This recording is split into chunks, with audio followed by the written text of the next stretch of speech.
కుప్పం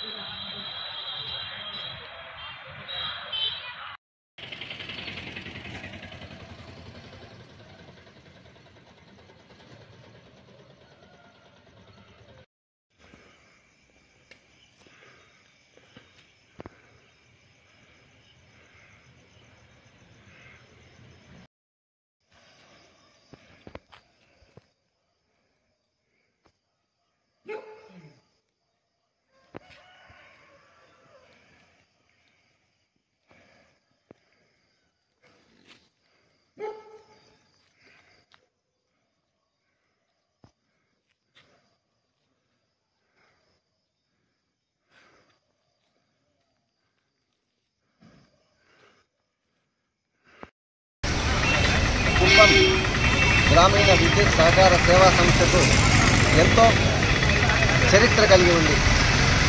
ఈ సంస్థ ఏర్పడిన నేపథ్యంలోనే గతంలో మారుమూల ప్రాంతాలైన ఈ కుప్పంలో విద్యుత్ అనేది మారుమూల అటవీ ప్రాంతాలకు సైతం సరిహద్దుల్లో ఉన్న జనవాసాలకు సైతం విద్యుత్ వెలుగులను అందించిన ఘనత చరిత్ర ఈ కుప్పం రెస్కోకు కలిగి ఉంది.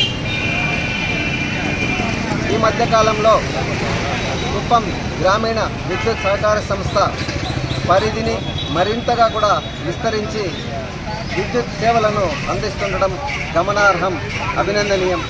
అలాగే కుప్పం పట్టణాన్ని 8 గ్రామ పంచాయతీలను కలిపి మున్సిపాలిటీగా ఏర్పరిచి ఈ మున్సిపాలిటీలోని 8 పంచాయతీలకు కూడా ఇప్పటికీ కూడా చాలా పంచాయతీలకి టౌన్ ఫీడర్ అనేది ఇవ్వలేదు. కాకపోయినా ఈరోజు పన్నులు మాత్రం విధిస్తున్నారు. ఏది ఏమైనా ఇది చాలా అన్యాయం. ఇప్పటికీ చాలా వార్డుల్లో ఎప్పుడు కరెంటు విద్యుత్తు అసౌకర్యం ఏర్పడుతుందో తెలియని పరిస్థితుల్లో బిక్కుబిక్కుమంటూ రాత్రులు కూడా చీకట్లో దోమల బాధతో నిద్ర శివరాత్రిలాగా మేల్కొనే పరిస్థితులు ఈనాటికి 13, 14, 15 వార్డుల్లో అక్కడి ప్రజలు మీడియా దృష్టికి తీసుకొస్తున్నారు. ఏ అర్ధరాత్రి 1 గంటకో కరెంటు అంతరాయం ఏర్పడితే మరలా 2-3 గంటలు కూడా ఆ ప్రాంతాల్లో చీకటే అలముకొని ఉంటుంది. ఈ నేపథ్యంలో అక్కడ నివాసం ఉంటున్న ప్రజలు తీవ్రమైన మానసిక, శారీరక బాధలకు లోనవుతున్నారు.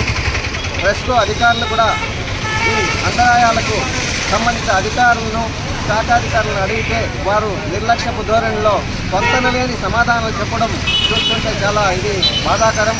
ఈ కుప్పం ప్రాంతాన్ని పరిపాలిస్తున్నది స్వయాన రాష్ట్ర ముఖ్యమంత్రి వర్యులు. ఇక్కడే ఈ విధంగా ప్రజల బాధల్ని పట్టించుకోకుండా రెస్కో సిబ్బందిలో కొంతమంది వ్యవహరిస్తుండటం చాలా బాధాకరం. ఇప్పటికైనా సంబంధిత రెస్కో పెద్దలు, అధికారులు తగు విధంగా సకాలంలో నాణ్యమైన విద్యుత్తును అందించి ప్రజల ఇబ్బందులను తీర్చాల్సిన బాధ్యత వారిపై ఎంతైనా ఉంది.